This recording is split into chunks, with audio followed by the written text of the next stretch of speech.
Hi hello friends, ಹೇಗಿದ್ರೆ ಎಲ್ಲರೂ.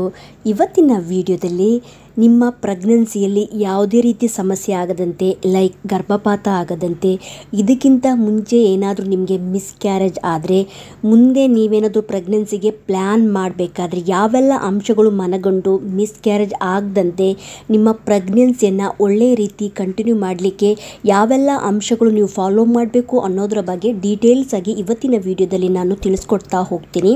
So ಹಾಗಾಗಿ ಯಾರೆಲ್ಲ ಇದುವರೆಗೆ ನನ್ನ ಚಾನಲ್ನ ಸಬ್ಸ್ಕ್ರೈಬ್ ಮಾಡಿಲ್ಲ, ಪ್ಲೀಸ್ ಸಬ್ಸ್ಕ್ರೈಬ್ ಮಾಡ್ಕೊಳ್ಳಿ, ಪಕ್ಕದಲ್ಲಿರೋ ಬೆಲ್ಲೈಕನ್ನು ಕೂಡ ಕ್ಲಿಕ್ ಮಾಡ್ಕೊಳ್ಳಿ. ಇವಾಗ ಫಸ್ಟ್ ನಿಮಗೆ ಇದಕ್ಕಿಂತ ಮುಂಚೆ ಏನಾದರೂ ಗರ್ಭಪಾತ ಆದರೆ ನೆಕ್ಸ್ಟ್ ನೀವು ಪ್ರೆಗ್ನೆನ್ಸಿಗೆ ಪ್ಲ್ಯಾನ್ ಮಾಡುವ ಮುಂಚೆ ಒಮ್ಮೆ ಡಾಕ್ಟ್ರನ್ನ ಕನ್ಸಲ್ಟ್ ಮಾಡಿ ಅವರ ಜೊತೆ ಡಿಸ್ಕಸ್ ಮಾಡೋದು ತುಂಬಾ ಒಳ್ಳೆಯದು ಫ್ರೆಂಡ್ಸ್. ಒಂದು ಹೆಲ್ತಿ ಗರ್ಭಧಾರಣೆಗೆ ಪುರುಷನಿಂದ ಬರುವ ಸ್ಪರ್ಮು ಮತ್ತು ಹೆಣ್ಣಿನಿಂದ ಬರುವಂಥ ಎಗ್, ರಿಲೀಸ್ ಆಗುವಂಥ ಎಗ್ ತುಂಬ ಆರೋಗ್ಯವಾಗಿರಬೇಕು. ಇದು ತುಂಬ ಮುಖ್ಯ ಆಗಿರುತ್ತೆ. ಇವೆರಡು ಹೆಲ್ತಿಯಾಗಿದ್ದರೆ ನಂತರ ಫಲೀಕರಣ ಆಗುತ್ತೆ, ಅಂದರೆ ಭ್ರೂಣ ಫಾರ್ಮ್ ಆಗುತ್ತೆ. ಭ್ರೂಣ ಫಾರ್ಮ್ ಆಗಿ ನಿಮ್ಮ ಗರ್ಭಕೋಶದ ಒಳಪದರಕ್ಕೆ ಬಂದು ಅಟ್ಯಾಚ್ ಆಗಿ 9 ತಿಂಗಳುಗಳ ತನಕ ಹೆಲ್ತಿಯಾಗಿ ನಿಮ್ಮ ಪ್ರೆಗ್ನೆನ್ಸಿಯೂ ಕೂಡ ಕಂಟಿನ್ಯೂ ಆಗುತ್ತೆ. ಅದು ಬಿಟ್ಟು ಪುರುಷನಿಂದ ಬರುವ ಸ್ಪರ್ಮಲ್ಲಿ ಏನಾದರೂ ಪ್ರಾಬ್ಲಮ್ ಇದ್ದರೆ, ಅಥವಾ ಒಂದು ಲೇಡಿಯಿಂದ ಬಂದ ಅಥವಾ ರಿಲೀಸ್ ಆದ ಎಗ್ಗಿನಿಂದ ಏನಾದರೂ ಪ್ರಾಬ್ಲಮ್ ಇದ್ದರೆ ಮಿಸ್ಕ್ಯಾರೇಜ್ ಆಗುವ ಸಾಧ್ಯತೆಗಳು ತುಂಬಾ ಜಾಸ್ತಿ ಇರುತ್ತೆ. ಸೊ ಹಾಗಾಗಿ ಒಂದು ಹೆಲ್ತಿ ಬೇಬಿ ಹುಟ್ಟಬೇಕಾದ್ರೆ ಪುರುಷನಿಂದ ಬರುವ ಸ್ಪರ್ಮು ಮತ್ತು ಮಹಿಳೆಯಿಂದ ರಿಲೀಸ್ ಆಗುವಂಥ ಎಗ್ಗು ತುಂಬಾ ಹೆಲ್ತಿಯಾಗಿರುವುದು ಮುಖ್ಯ ಆಗಿರುತ್ತೆ. ಇವಾಗ ನಿಮಗೆ ಮಿಸ್ಕ್ಯಾರೇಜ್ ಆಗ್ದಂಗೆ ತಡೆಗಟ್ಟಬೇಕಾದ್ರೆ, ಅಥವಾ ಇದಕ್ಕಿಂತ ಮಿಸ್ಕ್ಯಾರೇಜ್ ಆದರೆ ಏನು ಮಾಡಬೇಕು, ಯಾವೆಲ್ಲ ಅಂಶಗಳು ನೀವು ಮನಗಂಡಬೇಕು ಅನ್ನೋದನ್ನು ಡೀಟೇಲ್ಸಾಗಿ ತಿಳಿಸ್ಕೊಡೋದಾದರೆ, ಒಂದು ವೇಳೆ ಇದಕ್ಕಿಂತ ಮುಂಚೆ ನಿಮಗೆ ಒಂದು ವೇಳೆ ಮಿಸ್ಕ್ಯಾರೇಜ್ ಆದರೆ ನೀವು ಡಾಕ್ಟ್ರನ್ನ ಕನ್ಸಲ್ಟ್ ಮಾಡಬೇಕು ಅಂತ ಮೊದಲೇ ಹೇಳಿದೆ ನಾನು. ಇವಾಗ ಮತ್ತು ಮುಂದೆ ಆಗ್ದಂಗೆ ಯಾವ ರೀತಿ ತಡೆಗಟ್ಟಬೇಕು ಅಂತ ಹೇಳಿದರೆ, ನಿಮ್ಮ ಹಸ್ಬೆಂಡಿಗೆ ಏನಾದರೂ ಬ್ಯಾಡ್ ಹ್ಯಾಬಿಟ್ಸ್ ಲೈಕ್ ಸ್ಮೋಕಿಂಗ್ ಆಗಲಿ, ಅಥವಾ ಕುಡಿಯೋ ಅಭ್ಯಾಸ ಆಗಲಿ, ಅಥವಾ ತಂಬಾಕು ಹಾಕುವ ಅಭ್ಯಾಸ ಇದ್ದರೆ ಅದನ್ನು ನೀವು ಬಿಟ್ಬಿಡಬೇಕಾಗತ್ತೆ. ಅದರ ಜೊತೆಗೆ ನಿಮಗೆ ಶುಗರು ಅಥವಾ ಥೈರಾಯ್ಡು ಏನಾದರೂ ಪ್ರಾಬ್ಲಮ್ ಇದೆಯಾ, ಅಥವಾ ಹಾರ್ಮೋನಿನ ಸಮಸ್ಯೆ ಇದೆಯಾ ಅಂತ ಹೇಳಿ ನೀವು ಟೆಸ್ಟ್ ಮಾಡಬೇಕಾಗತ್ತೆ. ಇದಕ್ಕೇನು ಮಾಡಬೇಕು, ನೀವು ಪ್ರೆಗ್ನೆನ್ಸಿಗೆ ಪ್ಲ್ಯಾನ್ ಮಾಡೋಕ್ಕಿಂತ ಮುಂಚೆ ಹಸ್ಬೆಂಡ್ ಆ್ಯಂಡ್ ವೈಫು ಫಸ್ಟ್ ನೀವು ಡಾಕ್ಟ್ರ್ ಹತ್ರ ಹೋಗಿ ಕನ್ಸಲ್ಟ್ ಮಾಡಬೇಕಾಗತ್ತೆ. ಅವ್ರು ಹೋದಾಗ ಕೆಲವು ಬೇಸಿಕ್ ಟೆಸ್ಟ್ಗಳು ಮಾಡ್ಬೋದು, ಲೈಕ್ ಥೈರಾಯ್ಡ್ ಟೆಸ್ಟು ಮತ್ತು ಶುಗರ್ ಟೆಸ್ಟ್ ಮಾಡ್ಬೋದು, ಸ್ಪರ್ಮ್ ಅನಲೈಸಿಸ್ ಮಾಡ್ಬೋದು, ಬೇಕಾದರೆ ಒಂದು ಸ್ಕ್ಯಾನ್ ಕೂಡ ಮಾಡ್ಬೋದು. ಈ ರೀತಿ ನೀವು ಡಾಕ್ಟ್ರ್ ಹತ್ರ ಹೋದಾಗ ನಿಮ್ಮ ಮೆಡಿಕಲ್ ಹಿಸ್ಟ್ರಿನ ಅವ್ರು ಪಡೆದುಕೊಂಡು ನಿಮಗೆ ಏನಾದರೂ ಸಣ್ಣ ಪುಟ್ಟ ಸಮಸ್ಯೆಗಳಿದ್ದರೆ, ಅಥವಾ ಥೈರಾಯ್ಡಿನ ಸಮಸ್ಯೆ, ಶುಗರ್ನ ಏನಾದರೂ ಸಮಸ್ಯೆಗಳಿದ್ದರೆ ಅವುಗಳಿಗೆ ಟ್ರೀಟ್ಮೆಂಟ್ ಪಡೆದುಕೊಂಡು ನೀವು ನಂತರ ನೀವು ಪ್ರೆಗ್ನೆನ್ಸಿಗೆ ಪ್ಲ್ಯಾನ್ ಮಾಡಿದರೆ ಆದಷ್ಟು ಮಿಸ್ಕ್ಯಾರೇಜ್ ಆಗೋದನ್ನು ನೀವು ತಡಿಬಹುದು. ಇದರ ಜೊತೆಗೆ ನೀವು ಕರೆಕ್ಟ್ ಏಜಲ್ಲಿ ಒಂದು ಪ್ರೆಗ್ನೆನ್ಸಿಗೆ ಪ್ಲ್ಯಾನ್ ಮಾಡಿದರೆ ತುಂಬಾ ಒಳ್ಳೆಯದು. ಯಾಕಂದರೆ ಆ ಒಂದು ಸಮಯದಲ್ಲಿ ನಿಮ್ಮ ಎಗ್ಗು ತುಂಬಾ ಹೆಲ್ತಿಯಾಗಿರುತ್ತೆ, ಮಿಸ್ಕ್ಯಾರೇಜನ್ನು ಕೂಡ ಅವಾಯ್ಡ್ ಮಾಡ್ಬೋದು. ಇದ್ರ ಜೊತೆಗೆ ಹೆಣ್ಮಕ್ಳಿಗೆ ಇತ್ತೀಚಿನ ದಿನಗಳಲ್ಲಿ ಇರ್ರೆಗ್ಯುಲರ್ ಪೀರಿಯಡ್ ತುಂಬಾ ಜಾಸ್ತಿ ಆಗಿರುತ್ತೆ. PCOD ಮತ್ತು PCOSನ ಸಮಸ್ಯೆಗಳು ಇರ್ತವೆ, ಮತ್ತು ಅವರು ತುಂಬ ಜಾಸ್ತಿ ವೆಯ್ಟ್ ಗೇನ್ ಆಗಿರ್ತಾರೆ. ಅವರ ವೆಯ್ಟನ್ನು ಅವರು ಬ್ಯಾಲೆನ್ಸ್ ಮಾಡಬೇಕಾಗುತ್ತೆ. ಆದಷ್ಟು ಸ್ಟ್ರೆಸ್ ಫ್ರೀ ಆಗಲಿಕ್ಕೆ ನೋಡಬೇಕು, ಸ್ವಲ್ಪ ಹ್ಯಾಪಿ ಆಗಿರಲಿಕ್ಕೆ, ಯಾವಾಗಲೂ ಸ್ವಲ್ಪ ಹ್ಯಾಪಿಯಾಗಿರಲಿಕ್ಕೆ ನೀವು ಪ್ರಯತ್ನ ಪಡಬೇಕಾಗತ್ತೆ. ಮತ್ತು ನೀವು ಒಂದು ವೇಳೆ ಪ್ರೆಗ್ನೆನ್ಸಿ ಪ್ಲ್ಯಾನ್ ಮಾಡೋಕ್ಕಿಂತ ಮುಂಚೆ ಫಿಸಿಕಲಿ ಮತ್ತು ಮೆಂಟಲಿ ನೀವು ಸ್ಟ್ರಾಂಗ್ ಆಗಬೇಕು. ಇದಕ್ಕಿಂತ ಮುಂಚೆ ಒಂದು ವೇಳೆ ನೀವು ಮಿಸ್ಕ್ಯಾರೇಜ್ ಆದರೆ ನಿಮಗೆ ಸ್ವಲ್ಪ ಟೈಮ್ ಕೊಡಬೇಕಾಗತ್ತೆ. ಮತ್ತು ನೀವು ಮತ್ತು ನಿಮ್ಮ ಹಸ್ಬೆಂಡು ಈ ಒಂದು ವಿಷಯದಲ್ಲಿ ಸಪೋರ್ಟಿವ್ ಆಗಿರಬೇಕು. ನಿಮ್ಮನ್ನೇ ನೀವು ಬ್ಲೇಮ್ ಮಾಡ್ಕೋಬಾರ್ದು, ಎಲ್ಲದೂ ಸರಿ ಹೋಗುತ್ತೆ ಎಂಬ ಭರವಸೆಯಿಂದ ಇರಬೇಕಾಗತ್ತೆ. ತುಂಬ ಜಾಸ್ತಿ ಎಕ್ಸಸೈಸ್ ಮಾಡೋದನ್ನು ನೀವು ಅವಾಯ್ಡ್ ಮಾಡಬೇಕಾಗತ್ತೆ. ಮತ್ತು ನಿಮಗೆ ಒಂದು ಸಾಕಾಗುವಷ್ಟು ನಿದ್ದೆಯನ್ನು ಕೂಡ ನೀವು ಮಾಡಬೇಕಾಗತ್ತೆ. ಯಾವ ಕೆಲಸ ಮಾಡಿದರೆ ನಿಮ್ಮ ಮನಸ್ಸಿಗೆ ಖುಷಿ ಕೊಡುತ್ತೋ ಅಂಥ ಕೆಲಸಗಳನ್ನೇ ನೀವು ಮಾಡಬೇಕಾಗತ್ತೆ. ಒಳ್ಳೆಯ ಫ್ರೆಂಡ್ಸ್ಗಳಿದ್ದರೆ ಅವರ ಜೊತೆ ಕೆಲವು ಸಮಯಗಳು ನೀವು ಕಳೀಬೇಕಾಗತ್ತೆ. ಒಂದು ವೇಳೆ ಇದಕ್ಕಿಂತ ಮುಂಚೆ ಏನಾದರೂ ನಿಮ್ಮ ಮಿಸ್ಕ್ಯಾರೇಜ್ ಆದರೆ ಅಂಥವರಿಗೆ ಯಾರಾದರೂ ಒಳ್ಳೆಯ ಫ್ರೆಂಡ್ಸ್ಗಳಿದ್ದರೆ ಅವ್ರ ಜೊತೆಗೆ ಒಂದು ಸ್ವಲ್ಪ ಸಮಯ ಕಳೆದು ಒಳ್ಳೆಯ ವಿಷಯಗಳ ಜೊತೆಗೆ ನೀವು ಡಿಸ್ಕಸ್ ಮಾಡ್ತಾಯಿದ್ದರೆ ನಿಮ್ಮ ಮನಸ್ಸಿಗೂ ಕೂಡ ಅದು ಆನಂದ ನೀಡುತ್ತೆ. ಇದರ ಜೊತೆಗೆ ನೀವು ಪ್ರೆಗ್ನೆನ್ಸಿಗೆ ಪ್ಲ್ಯಾನ್ ಮಾಡೋಕ್ಕಿಂತ ಮುಂಚೆ 2 to 3 months ಕ್ಕಿಂತ ಮೊದಲೇ ನೀವು ಒಂದು ಫೋಲಿಕ್ ಆ್ಯಸಿಡ್ ಟ್ಯಾಬ್ಲೆಟ್ಸ್ ಅಂತ ಬರುತ್ತೆ. ಅದು ನೀವು ಡಾಕ್ಟರ್ನ ಕನ್ಸಲ್ಟ್ ಮಾಡಿ ಪ್ರತಿದಿನ ಒಂದು ಟ್ಯಾಬ್ಲೆಟ್ಸನ್ನು ತೊಗೊಳ್ಬೇಕಾಗತ್ತೆ. ಈ ಒಂದು ಟ್ಯಾಬ್ಲೆಟ್ಸು ಮಗುವಿನ ಬ್ರೈನ್ ಮತ್ತು ಬೆನ್ನು ಮೂಳೆ ಇವೆಲ್ಲ ಡೆವಲಪ್ಮೆಂಟ್ ಆಗಲಿಕ್ಕೆ ಸಹಾಯ ಮಾಡುತ್ತೆ ಮತ್ತು ಯಾವುದೇ ರೀತಿಯ ಜನ್ಮದೋಷ ಸಮಸ್ಯೆಗಳು ಬರದಂತೆ ಅದು ಕಾಪಾಡುತ್ತೆ. ನೀವು ಒಂದು ವೇಳೆ ಪ್ರೆಗ್ನೆನ್ಸಿ ಪ್ಲ್ಯಾನ್ ಮಾಡೋಕ್ಕಿಂತ ಮುಂಚೆನೇ ತೊಗೊಂಡ್ರೆ ಈ ಒಂದು ಫೋಲಿಕ್ ಆ್ಯಸಿಡ್ನ ಬೆನಿಫಿಟ್ಸು ನಿಮ್ಮ ಗರ್ಭದಲ್ಲಿ ಫಾರ್ಮ್ ಆಗುವಂಥ ಬೆಳೆಯುವಂಥ ಭ್ರೂಣ ಸಂಪೂರ್ಣವಾಗಿ ಅದರ ಬೆನಿಫಿಟ್ಸ್ ತೊಗೊಳುತ್ತೆ. ಒಂದು ವೇಳೆ ನೀವು ಪ್ರೆಗ್ನೆನ್ಸಿ ಆದಮೇಲೆ ತೊಗೊಂಡ್ರೆ ಅದರ ಒಂದು ಬೆನಿಫಿಟ್ಸ್ ಅಷ್ಟೊಂದು ಮಗುವಿಗೆ ಸಿಗೋದಿಲ್ಲ. ಸೊ ಹಾಗಾಗಿ ನೀವು ಪ್ರೆಗ್ನೆನ್ಸಿ ಪ್ಲ್ಯಾನ್ ಮಾಡೋಕ್ಕಿಂತ ಮುಂಚೆನೇ ತೊಗೊಂಡ್ರೆ ತುಂಬಾ ಒಳ್ಳೆಯದಾಗಿರುತ್ತೆ.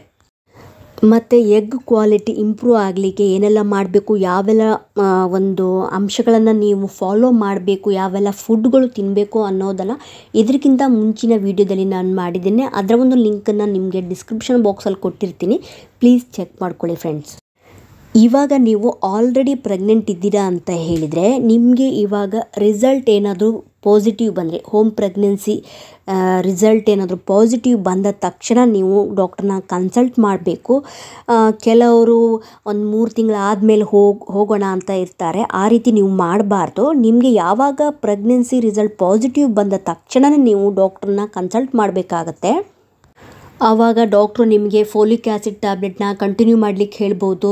ಇದರ ಜೊತೆಗೆ ಕೆಲವೊಂದು ಬ್ಲಡ್ ಟೆಸ್ಟ್ಗಳು ಮಾಡ್ಬೋದು, like HB test, haemoglobin level ಎಷ್ಟಿದೆ ಅಂತ ಹೇಳಿ ನಿಮಗೆ ಟೆಸ್ಟ್ ಮಾಡ್ಬೋದು. ಯಾಕಂದರೆ ಇದು ಥ್ರೂ ಔಟ್ ದ ಪ್ರೆಗ್ನೆನ್ಸಿಯಲ್ಲಿ ನಿಮ್ಮ ಒಂದು HB level, haemoglobin level normal ಆಗಿರಬೇಕಾಗತ್ತೆ. ಮತ್ತು ನಿಮಗೆ ಶುಗರಿನ ಸಮಸ್ಯೆ ಏನಾದರೂ ಇದೆಯಾ, ಅಥವಾ ಥೈರಾಯ್ಡಿಂದ ಏನಾದರೂ ಸಮಸ್ಯೆ ಇದೆಯಾ, ಅಥವಾ BP ಏನಾದರೂ ಇದೆಯಾ ಅಂತ ಹೇಳಿ ಅವರು ಟೆಸ್ಟ್ ಮಾಡಿ ನೋಡ್ತಾರೆ.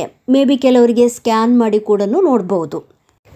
ಯಾಕಂತ ಹೇಳಿದರೆ ನೀವು ಎಲ್ಲವನ್ನು ಈ ಸಮಯದಲ್ಲಿ ಟೆಸ್ಟ್ ಮಾಡಿ ಡಾಕ್ಟ್ರನ ಅಡ್ವೈಸ್ ಮೇರೆಗೆ ಮುಂದುವರೆದ್ರೆ ಯಾವುದೇ ರೀತಿ ಸಮಸ್ಯೆ ಆಗೋದಿಲ್ಲ. ಒಂದು ವೇಳೆ ಈ ಒಂದು ಸಂದರ್ಭದಲ್ಲಿ ಏನಾದರೂ ಸಣ್ಣ ಪುಟ್ಟ ಸಮಸ್ಯೆಗಳಿದ್ದರೆ ಮೆಡಿಸಿನ್ ಕೊಡುವುದರ ಮೂಲಕನೇ ಸರಿಪಡಿಸ್ತಾರೆ. ಸೊ ಇನ್ನು ಕೆಲವರಿಗೆ ಏನಾಗುತ್ತೆ ಅಂತ ಹೇಳಿದರೆ ಗರ್ಭ ನಿಲ್ಲುವ ಸಮಯದಲ್ಲಿ ಸ್ಪಾಟಿಂಗ್ ಕಾಣಿಸ್ಕೊಳ್ಳುವ ಸಾಧ್ಯತೆ ಇರುತ್ತೆ. 1 or 2 ಡ್ರಾಪ್ಸು ಕಾಣಿಸ್ಕೊಳ್ಳುತ್ತೆ, ಲೈಟಾಗಿ ಕಾಣಿಸ್ಕೊಳ್ಳುತ್ತೆ.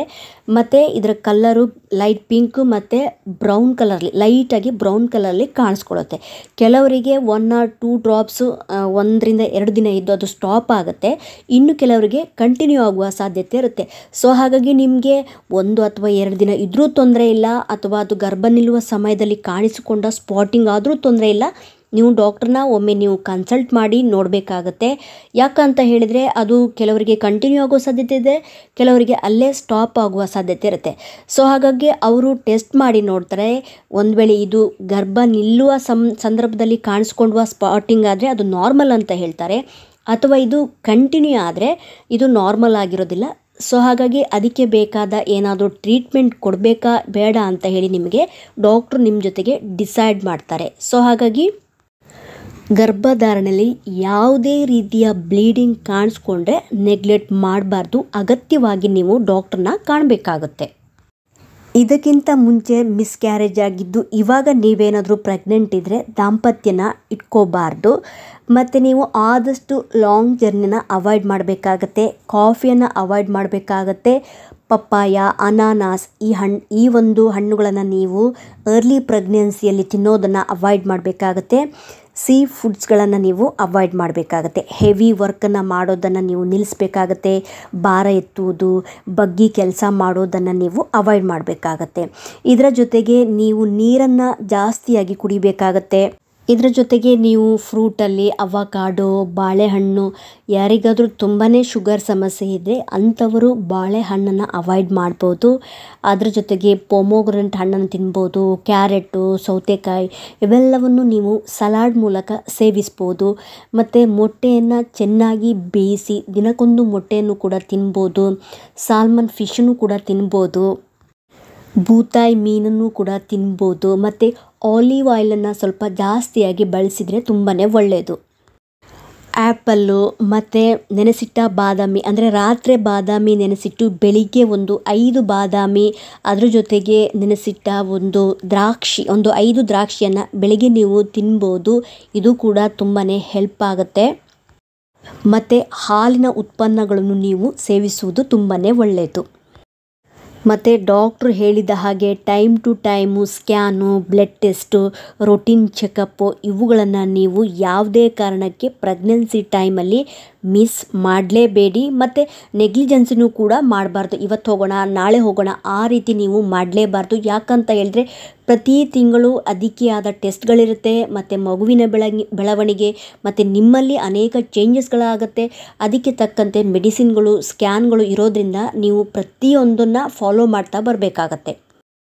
ಇದ್ರ ಜೊತೆಗೆ ನಿಮಗೇನಾದರೂ ಜ್ವರ, ಶೀತ, ಕೆಮ್ಮು ಅಥವಾ ತಲೆನೋವು ಈ ಥರ ಏನಾದರೂ ಬಂದರೆ ನಿಮ್ಮಷ್ಟಕ್ಕೆ ನೀವು ಮನೆಯಲ್ಲಿ ಟ್ಯಾಬ್ಲೆಟ್ಸ್ ತೊಗೊಳಕ್ಕೆ ಹೋಗಬೇಡಿ ವಿತೌಟ್ ಡಾಕ್ಟರ್ ಅಡ್ವೈಸ್.